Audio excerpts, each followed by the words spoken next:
Hello student, स्वागत है आप सभी का एक बार फिर से हमारे इस ऑफिशियल यूट्यूब चैनल में जिसका नाम है एसोल सॉल्यूशन। मैं चंदन कुमार हाजिर हूँ आप सभी के सामने अपनी एक और नई वीडियो के साथ। सो गाइस, आज की इस नई वीडियो में हम बात करने वाले हैं उन सभी स्टूडेंट्स के लिए जो एमपीएस कोर्स के स्टूडेंट्स हैं, मास्टर ऑफ पॉलिटिकल साइंस के स्टूडेंट्स हैं और उन सभी के पास में फर्स्ट ईयर को पास करने के बाद में सेकेंड ईयर में जाने की अपॉर्चुनिटी है, या फिर वे सभी students master of political science को भविष्य में करने की सोच रहे हैं और वो उससे जुड़ी हुई कुछ इन्फॉर्मेशन तलाशने की कोशिश कर रहे हैं। ये वीडियो उन सभी स्टूडेंट्स के लिए तो मोस्ट इंपॉर्टेंट रहने वाली है जो फर्स्ट ईयर के स्टूडेंट्स हैं, क्योंकि अब आप लोगों को ये भी पहले ही क्लियर मैं करा दूं कि फर्स्ट ईयर से सेकेंड ईयर में जब आप जाओगे तो ऐसे कौन कौन से चेंजेस हैं जो आप सभी को देखने को मिलने वाले हैं। तो आज की ये वीडियो उन सभी स्टूडेंट्स के लिए मोस्ट इंपॉर्टेंट है जिन्हें ये पता चलेगा जब एमपीएस कोर्स के अंदर आप एडमिशन लेते हो तो इग्नू के फर्स्ट ईयर से सेकेंड ईयर में जब आप जाओगे तो आप लोगों को कौन कौन से चेंजेस या कौन कौन से बदलाव देखने को मिलने वाले हैं। हम स्लाइड बाय स्लाइड आप सभी के लिए अलग अलग क्वेश्चंस जो आप लोगों के मन में आएंगे या फिर आपको आगे फेस करने को पड़ेंगे तो उन सभी को अभी हम समझाने की कोशिश करने वाले हैं। सबसे पहली बात तो ये वीडियो किसके ऊपर रहने वाली है? ये वीडियो रहने वाली है डिफरेंस बिटवीन इग्नू के फर्स्ट ईयर में और इग्नू के एमपीएस कोर्स के सेकेंड ईयर के स्टूडेंट्स के लिए। तो सबसे पहली बात हम सब्जेक्ट की बात करें तो इसमें क्या है, जैसे हम फर्स्ट ईयर हम दो कॉलम बनाएंगे, एक तरफ हम फर्स्ट ईयर की लेफ्ट हैंड की तरफ इधर हम किसकी बात करेंगे, फर्स्ट ईयर की बात करेंगे और इधर हम किसके बारे में बात करेंगे, इधर हम सेकेंड ईयर की बात करने वाले हैं। तो फर्स्ट ईयर में क्या होता है, सब्जेक्ट की बात करें तो यहाँ पर आपके पास में 4 सब्जेक्ट होंगे और यहाँ पर आप सभी के पास में 8 सब्जेक्ट होंगे।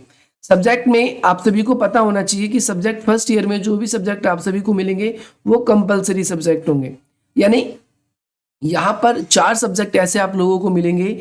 एमपी पहला सब्जेक्ट होगा आपका MPS 001, दूसरा मिलेगा आप सभी को MPS 002, तीसरा सब्जेक्ट मिलेगा आप सभी को MPS 003 और चौथा सब्जेक्ट आप सभी को मिलेगा MPS 004। यहाँ पर आपके पास कोई भी आपके पास उपाय नहीं है, आपके पास कोई भी ऐसा चारा नहीं है, या फिर आप कह सकते हो आपके पास ऐसा कोई ऑप्शन नहीं है कि फर्स्ट ईयर में आप इन 4 सब्जेक्ट के अलावा कोई और सब्जेक्ट पढ़ो। अगर आप एमपीएस कोर्स को ही परस्यू करना चाहते हैं तो फर्स्ट ईयर में कंपलसरी आप सभी को पढ़ने पड़ेंगे। यहाँ पर आप सब्जेक्ट्स को इंग्लिश और हिंदी दोनों माध्यम में ले सकते हो, जिस भी मीडियम में आप पढ़ना चाहो पढ़ सकते हो। ये चारों के चारों कंपलसरी है और इसमें आपके पास में कोई भी दूसरा ऑप्शन नहीं मिलता। लेकिन जैसे हम सेकेंड ईयर की तरफ ट्रांसफॉर्म करेंगे, जैसे आप फर्स्ट ईयर को पास करेंगे सेकेंड ईयर में, तो आपको 8 सब्जेक्ट चूज करने होंगे और ये सब्जेक्ट ऐसे होंगे जो कि कंपलसरी नहीं होंगे। ऐसा भी नहीं होगा कि हर बच्चे को यही पढ़ने दूसरे मिलेंगे नहीं, यहाँ पर आपको सब्जेक्ट खुद चुनने पड़ेंगे। तो यहाँ पर ये 8 सब्जेक्ट, क्या आपके पास में आपको लग रहा होगा कि 8 सब्जेक्ट होंगे तो हम ऐसे ही चूज कर लेंगे, तो ऐसा नहीं है। आप लोगों के सामने बहुत सारे ऑप्शन आएंगे और इसमें क्रेडिट का सिस्टम होता है।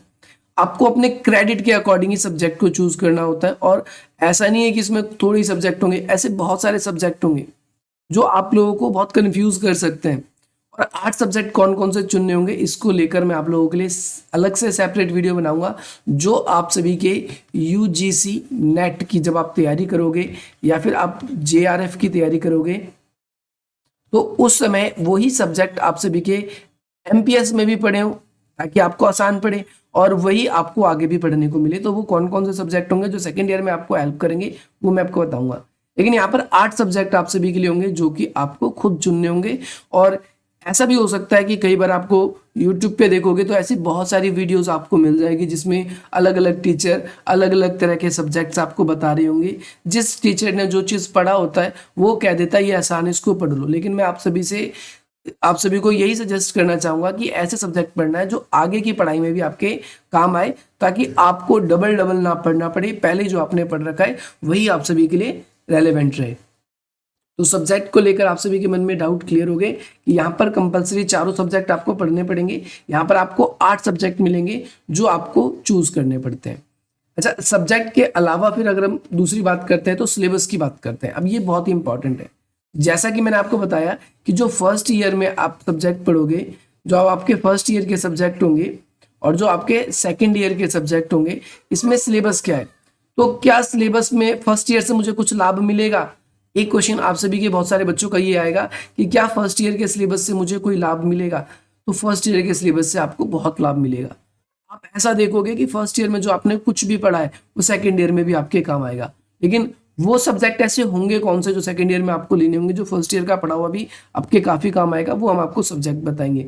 सिलेबस की बात करें तो फर्स्ट ईयर अगर आपने अच्छे से पढ़ा है तो सेकेंड ईयर में आपको दिक्कत नहीं होगी। दूसरी बात कहें, फर्स्ट ईयर में आप एक ही सब्जेक्ट के अंदर देखोगे तो आपको कितनी बुक्स मिलती है, 2 बुक्स मिलेगी देखने को। एक ही सब्जेक्ट की आपको आपको क्या होगी, 2 बुक्स देखने को मिलेगी, जिसकी वजह से चैप्टर्स बहुत ज्यादा है और सिलेबस फर्स्ट ईयर में ज्यादा होता है। सेकेंड ईयर में क्या होता है, आपका 8 सब्जेक्ट होगा। 8 सब्जेक्ट में आपको हर एक सब्जेक्ट की जनरली अगर हम देखें तो 1 बुक होती है। तो सिलेबस ऑटोमेटिकली, अगर यहाँ पर बुक्स डबल हो रही है, मतलब सब्जेक्ट डबल हो रहा है, तो बुक्स वो ऑटोमेटिकली हाफ हो जाएगी। 8 बुक अगर हम बुक को देखें तो 8 बुक आपको फर्स्ट ईयर के अंदर पढ़नी थी। वैसे सब्जेक्ट तो 4 है लेकिन बुक 8 है, लेकिन सेकेंड ईयर में आपको देखोगे वो 8 बुक इसी तरीके से। तो बुक्स की मोटाई की अगर आप बात करोगे तो वो आपको दोनों जगह पर लगभग 8 बुक्स ही पढ़नी पड़ेगी। सिलेबस की बात करें, क्योंकि फर्स्ट ईयर में हमारी परसेंटेज की भी बात करूंगा मैं, मार्क्स कैसे आपके अच्छे बनेंगे कैसे नहीं बनेंगे, या किस जगह पर आपको क्या ध्यान देने की जरूरत है। तो फर्स्ट ईयर में क्या होता है कि एक एक बुक के अंदर आपको 30 चैप्टर्स देखने को मिलते हैं, लगभग 30 नहीं तो आपको 25 से तो प्लस चैप्टर देखने को मिलते हैं।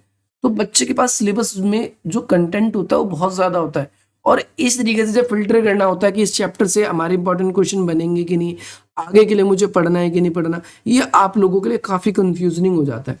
तो यहाँ पर जो सेकेंड ईयर की बात करें तो इसमें बुक्स बेशक से 8 हो जाएंगी, सब्जेक्ट बेशक से 8 हो जाएंगे, लेकिन सिलेबस की बात करें तो सिलेबस आपका कम हो जाता है। 14, 15, 16, 17 सब्जेक्ट चैप्टर्स होते हैं एक बुक के अंदर, और जिसमें से कुछ तो ऐसे भी होते हैं जो अनरेलेवेंट होते हैं, जो बिल्कुल ही मतलब पढ़ने नहीं होते, आप ना भी पढ़ो उसमें तो भी चल जाएगा, ऐसा होता है। तो सिलेबस में भी हमने डिस्कस देखा। तो अगर मैं कहूँ सेकेंड ईयर के अंदर तो आप इसमें थोड़ा अच्छा स्कोर कर सकते हो। मार्किंग स्कीम की बात करते हैं, अब ये ज्यादा इंपॉर्टेंट है, सबसे ज्यादा इंपॉर्टेंट यहाँ पर फर्स्ट ईयर और यहाँ पर सेकेंड ईयर। सबसे बड़ी प्रॉब्लम हमारे सामने इग्नू में क्या होती है, तो बहुत सारे बच्चे रेगुलर से ट्रांसफॉर्म करके इग्नू में जाते हैं, क्योंकि आप सभी को पता है कि अगर सोल में आप एडमिशन लेना चाहते हो, रेगुलर में लेना चाहते हो, तो कोर्स का जो पीरियड है दोनों जगह पर, इग्नू में भी और जगह पर भी सेम है, लेकिन इग्नू एक फैसिलिटी देता है कि अगर आपका मई में, जून में या फिर आपका जुलाई में किसी भी टाइम आपका एडमिशन हुआ है, तो आप देखोगे मई जून का जो सेशन होता है वो लगभग सितंबर तक चलता है। तो बच्चे उस जगह पर सितंबर तक एडमिशन ले लेते हैं, इजीली उनका एडमिशन हो जाता है। और अगर बाय द वे इधर नहीं भी हो पाता तो वो दिसंबर सेशन में एडमिशन ले लेते हैं, उस समय भी हो जाता है, आप ऐसा भी देख सकते हो।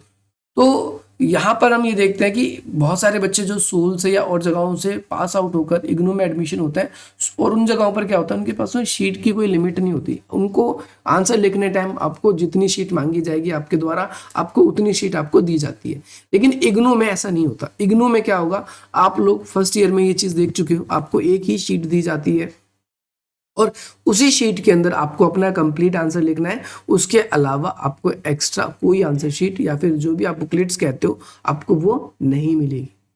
तो मार्किंग स्कीम, अब आपको नाप तोल के आंसर लिखना है। नाप तोल के लिखने का मतलब है अनरेलेवेंट बातें आपको नहीं लिखनी।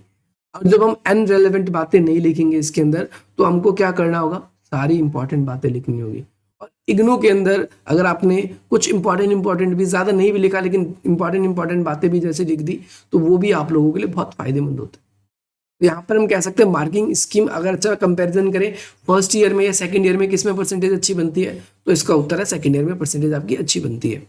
सेकंड ईयर का जो पेपर होता है मार्किंग स्कीम के हिसाब से, तो यहाँ पर पेपर, क्योंकि सब्जेक्ट कितने होते हैं, 8 सब्जेक्ट होते हैं, ये तो आप शुरू में ही आप जान चुके हो, सब्जेक्ट 8 होते हैं, और जो पेपर जो होता है वो 50 मार्क्स का होता है। यहाँ पर पेपर जो आपका होगा वो 100 मार्क्स का पेपर होगा, एक सब्जेक्ट का पेपर यहाँ पर आपका 100 मार्क्स का होगा। क्वेश्चन कितने करने होंगे आपको, तो 5 क्वेश्चन यहाँ करने होते हैं और 5 क्वेश्चन यहाँ भी करने होंगे। अगर आप इसको देखेंगे तो एक क्वेश्चन की जो वेटेज होते हैं वो 20 मार्क्स की बन जाती है, और यहाँ पर एक क्वेश्चन 10 मार्क्स का होता है। तो कंपैरिजन डायरेक्टली दिख जाता है कि आपको 20 मार्क्स के लिए ज्यादा लिखना होता है, 10 मार्क्स के लिए कम लिखना होता है। अनरेलेवेंट बातें इसमें कम होती है, कम भी बातें अच्छी लिखी होती है, तो उसमें आप लोगों को लगभग अच्छे मार्क्स मिल जाते हैं। कई पेपर आपके सेकंड ईयर में ऐसे भी दिखेंगे जिसमें 5 मार्क्स के भी क्वेश्चन आपको दिखेंगे। अब आप जब सब्जेक्ट देखोगे तो आपको पता भी चलेगा आगे के टाइम पे, लेकिन फिलहाल के लिए समझो एवरेजली मैं आपको बता रहा हूँ। तो इसमें परसेंटेज आपकी अच्छी बनती है, इसमें परसेंटेज थोड़ी सी ज़्यादा अच्छी परसेंटेज जो है वो नहीं बनती। तो आप लोगों को ये भी याद रखना है परसेंटेज का जो इसके अंदर मैंने आपको बताया। मार्किंग स्कीम जो है वो सेकंड ईयर में अच्छी होती है। अब फर्स्ट ईयर में बच्चे ऐसा भी होता है उनको पता नहीं होता कि कैसे पेपर आएगा, काफ़ी ज़्यादा नर्वसनेस होती है बहुत सारे बच्चों को, लेकिन सेकंड ईयर में आप लोगों को ये फ़ायदा मिल जाता है कि यहाँ पर आप क्या कर सकते हो, अपने मार्क्स को इंक्रीज कर सकते हो। तो जिन बच्चों का फर्स्ट ईयर में पेपर अच्छा नहीं जाता तो वो आगे भी कर सकते हैं। टाइम ड्यूरेशन की बात करते हैं दोनों के पेपर में, तो आपको बताया फर्स्ट ईयर में आपको टाइम की बात करें तो आपको पेपर में 3 आवर्स का टाइम मिलता है। कितने आवर्स का? 3 आवर्स का। और यहाँ पर अगर हम बात करें सेकंड ईयर में, ये फर्स्ट ईयर के बारे में बात हो रही है और यहाँ पर सेकंड ईयर के बारे में बात हो रही है। सेकंड ईयर में तो यहाँ पर आपको कितने, सिर्फ 2 आवर्स का टाइम मिलेगा, यहाँ पर आपको 3 आवर्स का टाइम मिलेगा। तो 2 आवर्स में आपको लिखना भी होता है, तो यहाँ पर मार्क्स कितने लिखने हैं आपको? ओनली 50 मार्क्स का टोटल पेपर लिखना है और यहाँ पर आपको 100 मार्क्स का पेपर लिखना है। तो टाइम कट क्यों हो रहा है आपको? पहली बात तो ये भी पता होना चाहिए।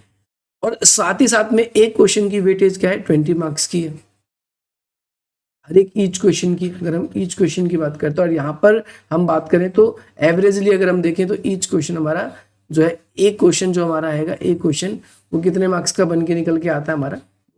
10 मार्क्स का निकल के आता है। तो ये भी आप सभी को याद रखना है, ये कितने मार्क्स का मिलेगा?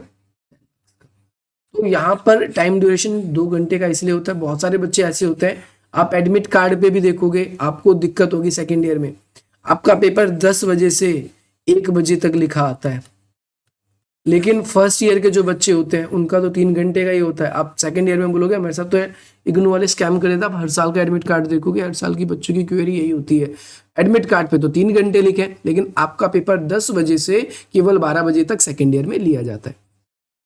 तो ये कुछ मेजर डिफरेंस थे जो आप लोगों के थे, जो एग्जाम में बहुत सारे बच्चों को कंफ्यूज करते हैं या फिर जिसके बारे में बच्चों को पहले से ही पता होना चाहिए। मुझे लगता है इस वीडियो को देखने के बाद में आपको काफ़ी कुछ फायदा मिला होगा। अगर आप लोगों ने अभी तक हमारे टेलीग्राम ग्रुप्स को ज्वाइन नहीं किया तो आप टेलीग्राम ग्रुप्स पे ज्वाइन हो सकते हो। आप हमारे साथ जुड़ना चाहते हो तो आप हमारे साथ जुड़ सकते हो इस नंबर के थ्रू। बाकी इंस्टाग्राम पर आप हमको फॉलो कर सकते हो। आपकी कोई भी क्वेरी है तो आप अपनी क्वेरी को हमसे शेयर कर सकते हो। बाकी डिस्क्रिप्शन बॉक्स में और भी लिंक है सोशल मीडिया के, आप वहाँ पर भी हमसे क्या हो सकते हो, कनेक्ट हो सकते हो। बाकी आप मुझे कमेंट करके ज़रूर बताना आपको ये वीडियो कैसी लगी और आपको मेजरली कुछ डिफरेंसेस पता चले या नहीं पता चले, इस वीडियो को फ़ायदा मिला तो चलिए बाकी मिलते हैं हम आप सभी से अपनी अगली वीडियो में। जय हिंद, जय भारत।